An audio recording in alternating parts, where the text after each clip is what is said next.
Boa tarde, galera. Boa tarde. Como vocês estão? Eu trago a feliz notícia aqui, ou não sei, né? Depende da perspectiva, de que essa é a nossa última videoaula sobre a atividade 8. Nós vamos estar falando um pouquinho hoje, que é basicamente uma revisão de um conteúdo que nós já vimos nas atividades anteriores, beleza? Já vou até falar também desse barulhinho de fundo, é o ventilador, tá? Não vou desligar, tá muito quente. Eu já testei, dá pra ouvir minha voz de boa, vocês só vão ter que ouvir o barulho do meu ventilador também. Então, ó, vamos lá, pegando a atividade. Primeira coisa, importantíssima, tá? Nome e número. Pelo amor dos deuses egípcios, mesopotâmicos, suméricos, por favor, coloquem o nome e o número de vocês, tá? Eu sei que não vai cair a mão se fizer isso, beleza? Então, ó, feita essa parte importantíssima, vamos agora para as questões. Então, o que nós vamos revisar hoje aqui nessa 8ª atividade? Nós vamos revisar do conteúdo das 5ª e 6ª atividade, isso, da atividade 5 e 6 que vocês fizeram, cujo conteúdo era Terceira Revolução Industrial e Revolução Francesa, tá? Que nós vamos ver ao longo deste vídeo. Então, vamos lá. A Terceira Revolução Industrial, ela também conhecida como Revolução Técnico-Científica. Ela inicia lá em meados do século XX, logo após a Segunda Guerra Mundial, ou seja, ali a partir de 1945.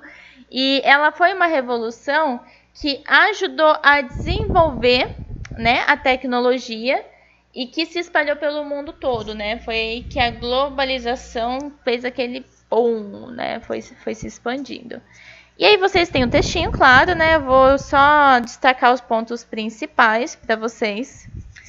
Falar das principais características, que é o uso da tecnologia no sistema informático e produção industrial.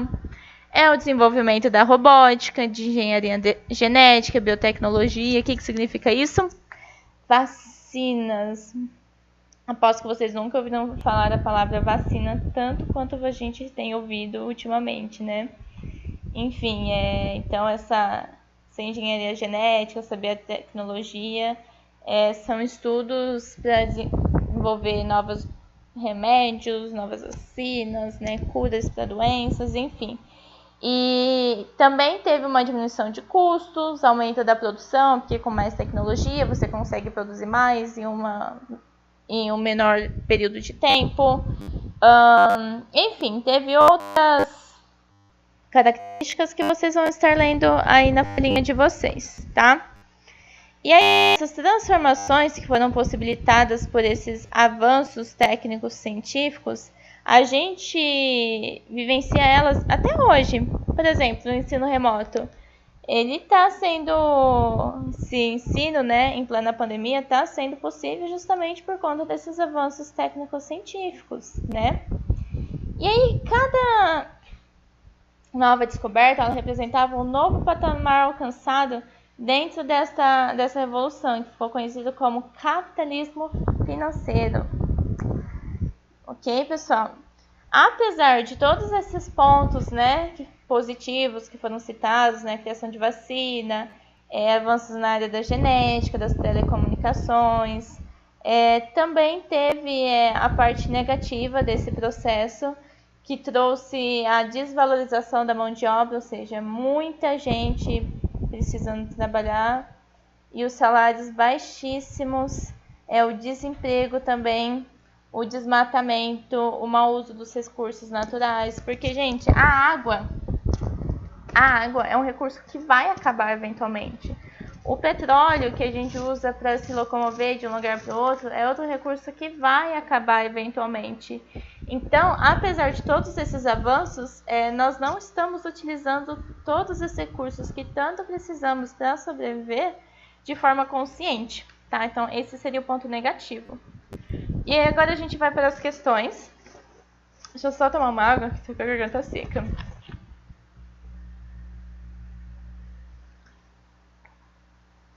A primeira diz o seguinte: após ler o texto com muita atenção, explique com as suas palavras o que foi essa terceira revolução industrial.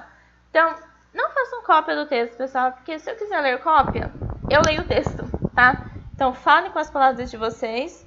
O que foi essa terceira revolução industrial? Não precisa fazer uma redação do Enem, não. Explica brevemente o que foi isso, tá? Na segunda, para citar 3 características apresentadas no texto sobre essa terceira revolução industrial.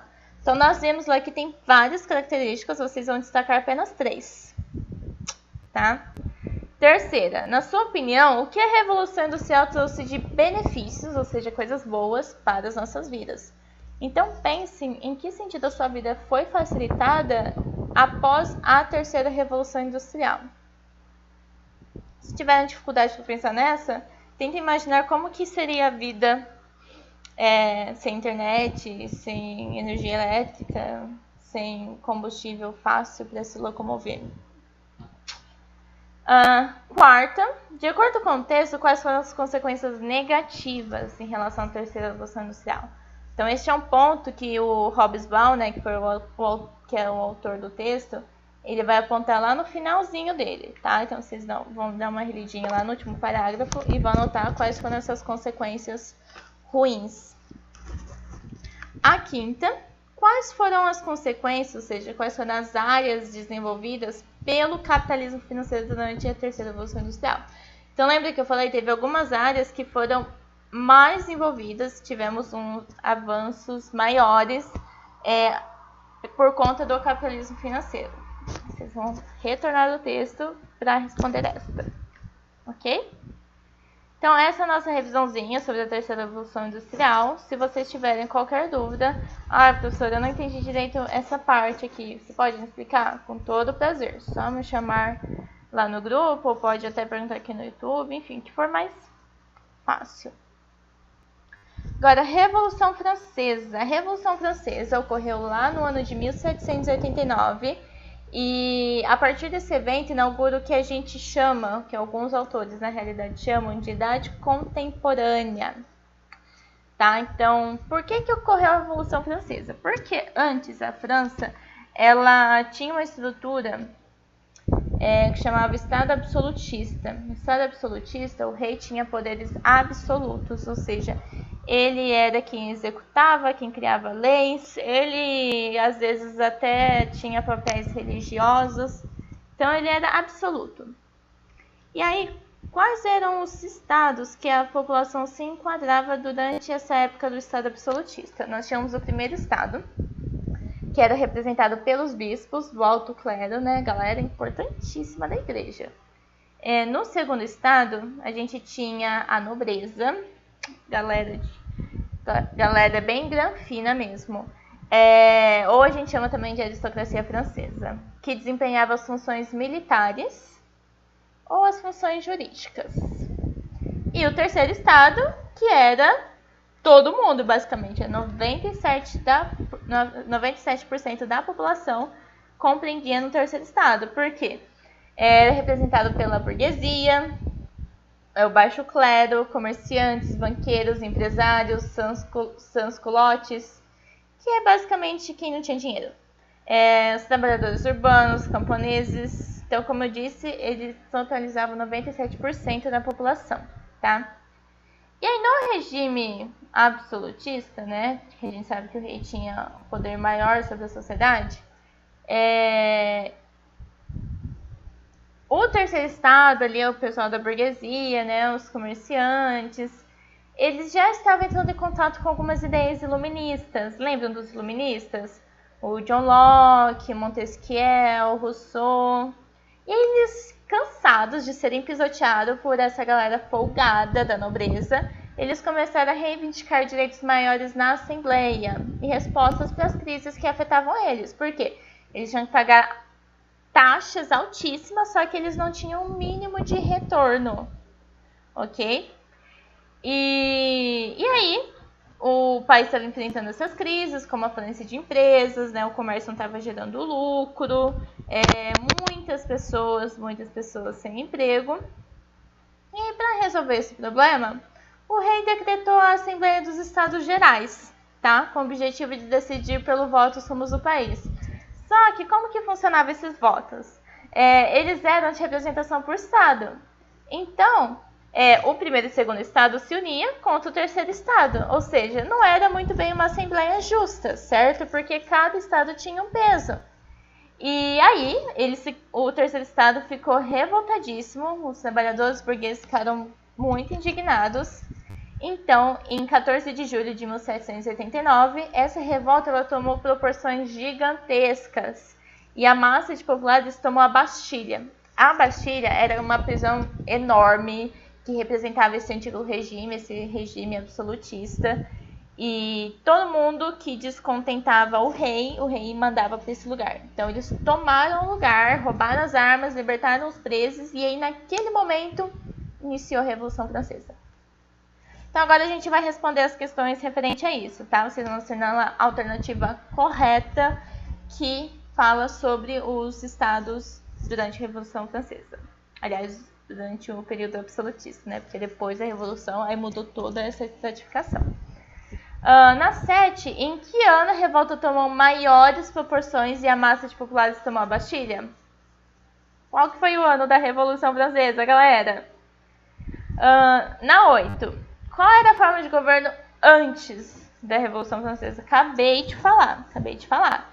Então, depois da Revolução, teve uma Constituição, né? Um poder ali mais popular, só que antes, quem só mandava? E qual que era o nome desse sistema? Que somente o rei tinha poder absoluto. Facinho. Na 9, vocês vão escrever quem fazia parte de cada classe social da França no final do século XVIII. Então, quem estava dentro do primeiro estado, quem fazia parte do segundo estado e quem fazia parte do terceiro estado. Beleza? Vocês vão escrever aí em cada uma dessas linhas. Na 10, nós temos uma charge que faz o seguinte. O problema das máscaras está resolvido. Então, qual que é o problema denunciado nessa charge acima? É falta de material escolar, é não compreensão da língua portuguesa, desigualdade social ou mau humor? Então é isso, pessoal. Espero que vocês tenham entendido. E se tiverem mais alguma dúvida, é só me chamar, ok? Que eu vou ficar contente em responder para vocês, beleza? Então, um beijo e se cuidem!